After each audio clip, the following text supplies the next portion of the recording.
भाइयों बहनों, एक और हम एकजुट होकर चुनाव लड़ रहे हैं और दूसरी ओर इंडी अलायंस वाले अभी से सरकार तो बनी नहीं है, अभी से सत्ता के लिए लड़ने का काम कर रहे हैं.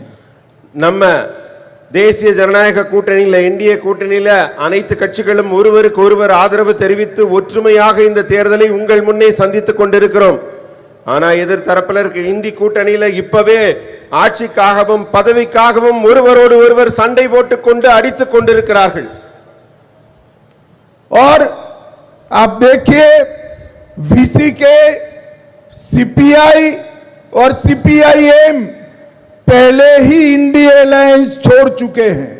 சிபிஐயும் சரி சிபிஐஎம்மும் சரி அவங்க ரெண்டு பேரும் இப்பவே இந்தி கூட்டணியில இருந்து தனித்து போய் போட்டியிடுறாங்க. और डीएमके और कांग्रेस भी 5 सीटों पर एक दूसरे के खिलाफ लड़ रहे हैं.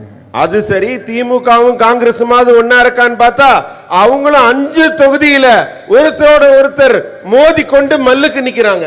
और जब एनडीए में बीजेपी, रंगास्वामी जी की पार्टी,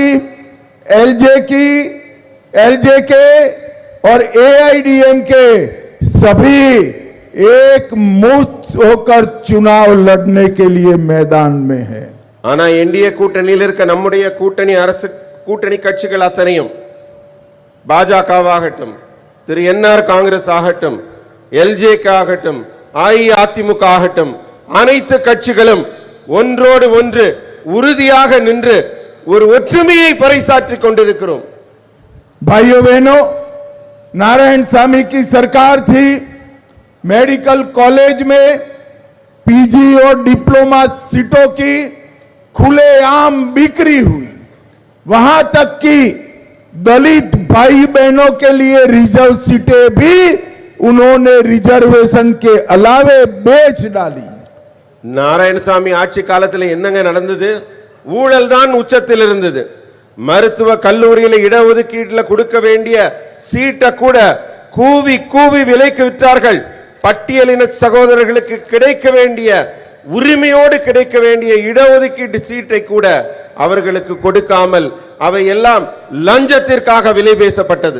केक की रिपोर्ट ने बताया कांग्रेस सरकार में, डीएमके सरकार में 15,000 करोड़ के विकास के फंड का घपला हुआ है.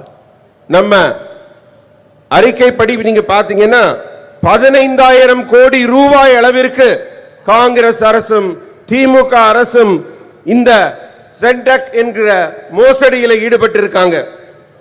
ये जो 15,000 करोड़ रुपया है वो पुदुचेरी का 3 साल का बजट होता है. 3 साल का.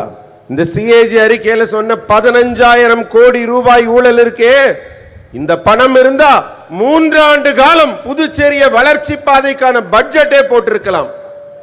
कांग्रेस डीएमके के शासन में बेरोजगारी 47% तक पहुंच गई थी. காங்கிரஸ் திமுக ஆட்சி காலத்துல வேலையில்லா திண்டாட்டம் 47% உயர்ந்திருந்தது. अब आज की डेट में एनडीए के शासन में 47% से कम होकर 4.3% पर लेकर आए हैं.